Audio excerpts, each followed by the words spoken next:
চিংড়ি মাছ দিয়ে আজকে এমন একটা সবজি রান্না করব যা আমি কখনো রান্নাও করিনি, খাইও নি।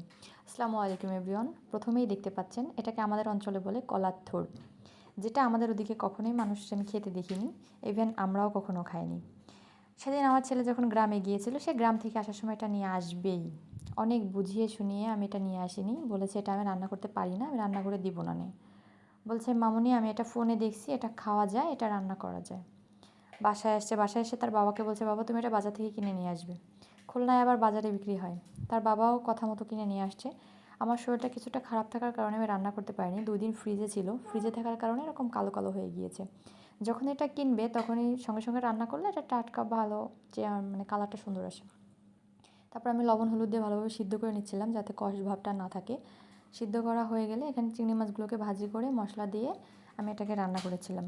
এটা মনে করেন কচু ভাজি যেরকম লাগে না, কিছুটা ওরকমই কচু ভাজির মতোই লাগে। আপনারা যদি ভালোভাবে সিদ্ধ করেন তাহলে কষটা ভাবটা একটুও থাকবে না।